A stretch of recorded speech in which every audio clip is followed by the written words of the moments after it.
Have you ever noticed कि जब आपकी तबीयत ख़राब होती है या फिर आप मेंटली एग्जॉस्टेड हो या बॉडी वाइज एग्जॉस्टेड हो, यू बिहेव वेरी क्रैंकी। आप एक डिफरेंट तरीके से बिहेव करते हो जो दूसरों को बहुत ज़्यादा इरिटेट करता है, क्योंकि फर्स्ट ऑफ ऑल आप इरिटेटेड होते हो। सो आई विल से डोंट जज your self based upon your temporary situation, क्योंकि इसके पीछे ना एक बहुत बड़ा साइकोलॉजिकल गेम है जो चल रहा होता है।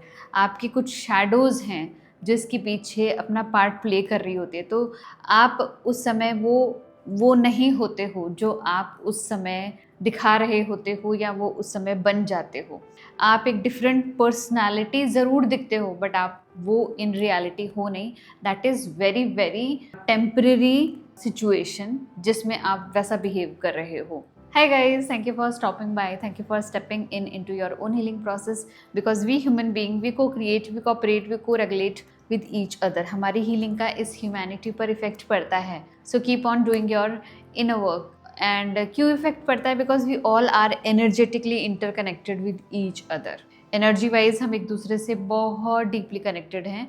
हमें पता भले ही ना चले, लेकिन ऐसा होता है कि हमारी एनर्जीज एक दूसरे को बहुत ज़्यादा इफ़ेक्ट करती हैं। गाइस, आज का जो टॉपिक है ना वो ये है कि कभी भी अगर आप किसी ऐसे सिचुएशन में हैं जहाँ पर आपने खुद को लूज़ कर दिया है, या फिर आप एक डिफरेंट तरीके से क्रैंकी वे में, या फिर बहुत ही अनकम्फर्टेबल आप खुद हो, और उस सिचुएशन में आपने कुछ ऐसी चीज़ें कर दी है, बोल दी है जो कि उतनी अच्छी नहीं थी, तो आई वॉन्ट टू से इज़ कि वो आप नहीं हो, that is your shadows talking. इसको एक एनालॉजी से समझते हैं, ठीक है। मान लो एक प्रिजन है ना, एक जेल है, और उसमें ना बहुत सारे कैदी हैं, ठीक है। वो जो कैदी है ना, इन रियलिटी वो उतने बुरे नहीं हैं, हर कोई इंटेंशनल क्रिमिनल नहीं बना है। बहुत सारे ऐसे प्रिजनर्स हैं जो कि सिचुएशन वाइज बन गए। फॉर एग्जाम्पल, उनके साथ कुछ ऐसा हुआ जिसका बदला लेने के लिए वो वैसे बन गए, या फिर अपने घर वालों को बचाने के लिए वो ऐसे बन गए, या फिर खुद को बचाने के लिए उन्होंने कुछ ऐसा कर दिया जिससे सामने वाला पर्सन हर्ट हो गया, या वॉटेवर, है ना। तो मैं ये कहूँगी हर प्रिजनर जो है क्रिमिनल नहीं था, लेकिन सिचुएशनली उसने ऐसा कुछ कर दिया जो कि क्राइम में कंसिडर होता है, ठीक है।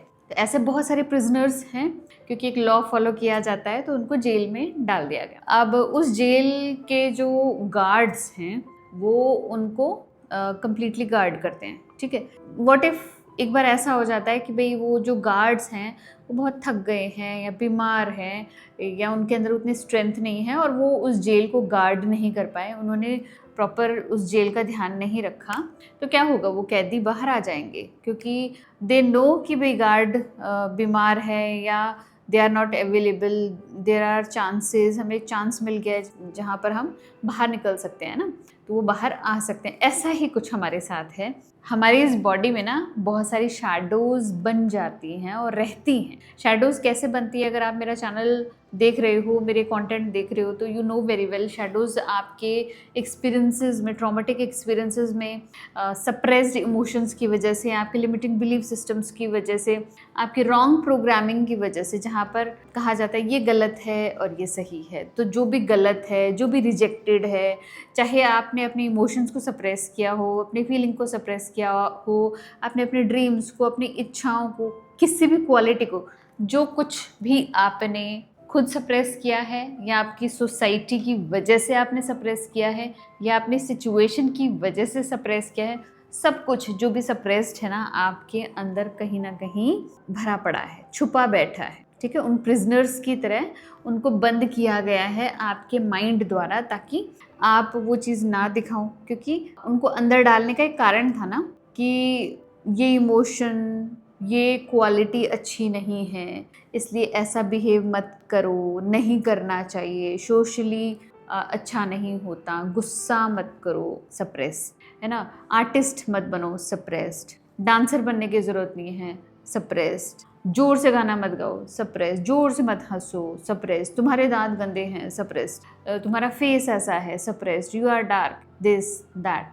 जो भी चीज़ें, जो भी क्वालिटीज़, जो कुछ भी रिजेक्टेड है बाय यू और due to any circumstance, society, family, whatever, ये सब कुछ जो सप्रेस्ड है ना, वो आपकी शैडोज़ है, कहीं ना कहीं आपके अंदर हिडन है। अब इन शैडोज़ के ना 2 गार्ड होते हैं।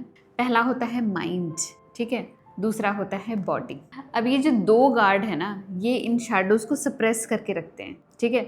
अगर आप माइंड से बहुत ज़्यादा स्ट्रॉन्ग हो, है ना, आपका फुल कंट्रोल है अपने माइंड के ऊपर, है ना, आप बहुत शार्प माइंडेड इंसान हो and you are happy, you are healthy, तो आपका माइंड उन शैडोज़ को बाहर नहीं आने देता, क्योंकि बहुत होशियारी से प्ले करता है, क्योंकि उसे तो पर्सोना प्ले करना होता है ना, इस दुनिया में अच्छाई दिखानी होती है कि देखो मैं कितना अच्छा हूँ, I am the people pleaser, I am the one who makes everyone very comfortable, देखो मेरी इतनी अच्छी क्वालिटीज़ है, मैं ये कर सकता हूँ, मैं वो कर सकता हूँ। माइंड गेम्स, मैनिपुलेशन, ये सारी चीज़ें आपकी शैडो को सप्रेस रखती है कि तुम बाहर मत आओ, तुम्हारा कोई रोल नहीं है यहाँ पर, क्योंकि मैं यहाँ पर पर्सोना से प्ले कर रहा हूँ। पर्सोना से प्ले करने का मतलब है कि सोसाइटी में मुझे एक्सेप्टेंस मिलेगी, लोग मुझे वैलिडेट करेंगे, लोग मुझे अच्छा समझेंगे। लेकिन जैसे ही शैडो बाहर आएगी, लोग मुझे रिजेक्ट कर देंगे, लोग कहेंगे ये तो आर्टिस्ट है, ये तो क्या कमाता होगा, छी ये तो गुस्सा करता है, छी ये तो सामने बोलता है, ये तो डिसरिस्पेक्ट कर देता है ना, ये तो बहुत सेल्फिश है।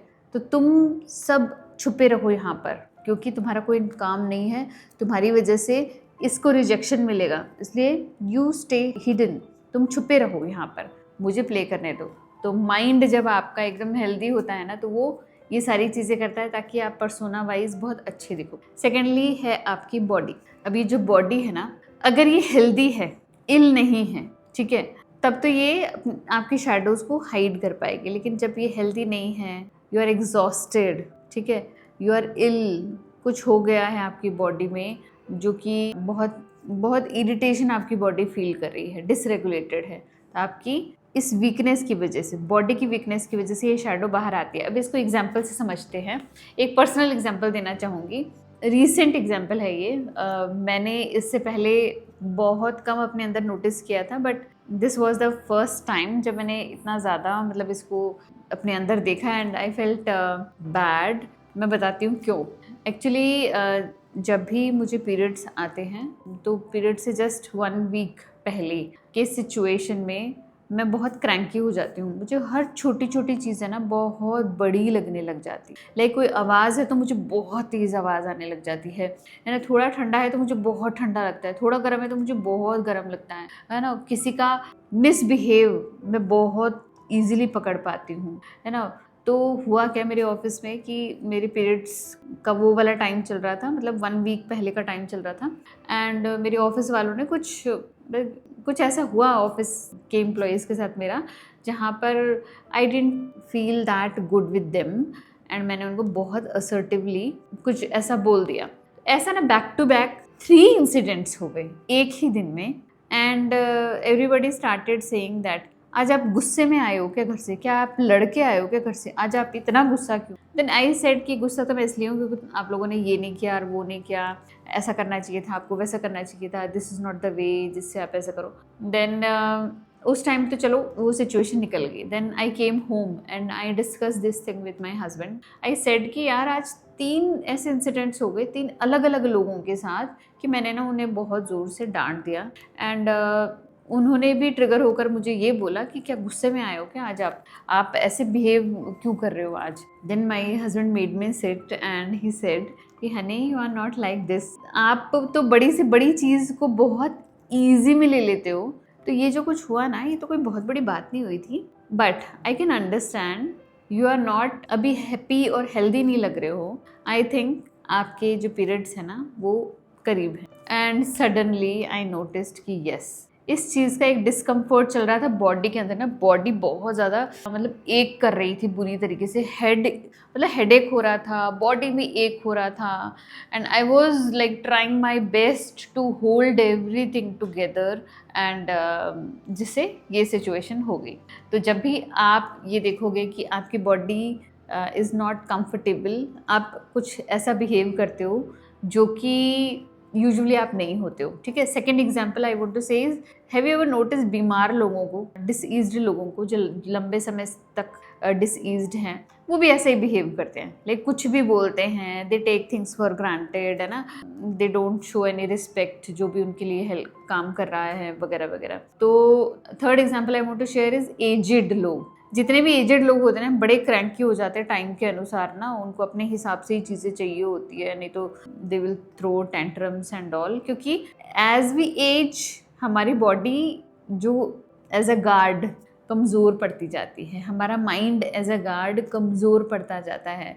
तब आप कुछ ऐसी चीज़ें उनमें से देखते हो, लोगों में देखते हो, एजेड लोगों में देखते हो, जो यूजुअली आप नहीं देखते हो, और आपको ऐसा लगता है यार ये यंग थे तो ऐसा बिहेव नहीं करते थे, लेकिन अब कैसे करें। जैसे कि मैंने अपने दादाजी दादी में ये देखा था कि जवानी में they were not like that much चटोरे टूवर्ड्स भुजिया एंड चटपटी चीज़ें, लेकिन जैसे जैसे एजेड वो हो गए ना, उनमें बचपना सा आने लग गया, उन्हें भुजिया, उन्हें टॉफ़ी, उन्हें कुरकुरे, ये सब चीज़ें बड़ी पसंद आने लग गई।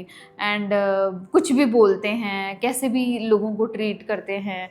तो मैं ये कहूँगी, जब भी किसी भी रीज़न की वजह से, चाहे आपकी एजिंग हो, चाहे आपके पीरियड्स हो, चाहे यू आर ऑन प्रेगनेंसी, आप बीमार हो, एनी रीज़न, एग्जॉस्टेड हो, है ना, आप अच्छे से सोए नहीं हो, या फिर आपका काम का बर्डन बहुत ज़्यादा है ना, पूरे दिन आपने फिजिकल वर्क किया है, या फिर आपने मेंटल वर्क किया है, मेंटली यू आर एग्जॉस्टेड, है ना, विटामिन डी प्रॉपर नहीं गया है तो ब्रेन फॉग आया हुआ है, ब्रेन प्रॉपर काम नहीं कर रहा है, आपने बहुत ज़्यादा अपने ब्रेन को ऐसी जगह लगाया है जहाँ पर आप लगाना नहीं चाह रहे थे, एंड जिससे वो ब्रेन बहुत ज़्यादा एग्जॉस्ट हो गया, आपका सोच नहीं पा रहा है, क्लैरिटी से चीज़ों को समझ नहीं पा रहा है, तो उस समय भी आप कुछ ऐसा बिहेव करते हो जो कि लोगों को मिसबिहेव जैसा लग सकता है, एंड वो होता भी है, मिसबिहेव होता है। I have done that misbehave ना, उस टाइम अपने एम्प्लॉयज़ के साथ मैंने ऐसा किया, आई फेल्ट सो बैड कि मैंने ये इस वजह से किया है।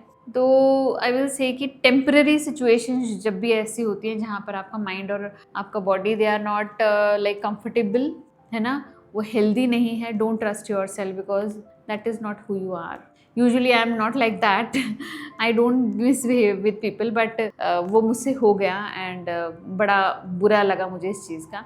लेकिन मैं ये दूसरों में भी बहुत ज़्यादा नोटिस करती हूँ कि if something is going bad at home, like कुछ एम्प्लॉयज़ के घर पे अगर कुछ गलत चल रहा है, उनके घर पे दे आर वेरी एग्जॉस्टेड, या बच्चे छोटे हैं, माएँ सो नहीं पा रही है रात को, या फिर घर पे बहुत ज़्यादा काम है, बहुत सारे लोग आए हुए हैं, they are very puzzled, office का काम है, घर का काम है, या फिर ऑफिस का बहुत ज़्यादा बर्डन है, तो घर पे आकर भी शांति नहीं मिल रही है। तो जब ऐसी सिचुएशन होती है ना, जब इंसान कंफर्टेबल नहीं है, तो आप ये समझ जाओ माइंड एंड बॉडी, ये जो दो गार्ड्स हैं ना, ये वीक हैं। जब ये वीक होंगे ना, तो इंसान नहीं बताता है, जताता है जैसा वो होता है। एक्चुअली वो शैडोज़ होती हैं जो अपना पार्ट प्ले कर रही होती है, जो सप्रेस्ड पार्ट होता है ना इंसानों का, वो प्ले कर रहा होता है। So what I can suggest here is give yourself some grace, थोड़ा सा खुद के साथ स्नेह से बर्ताव करें, लोगों के साथ भी।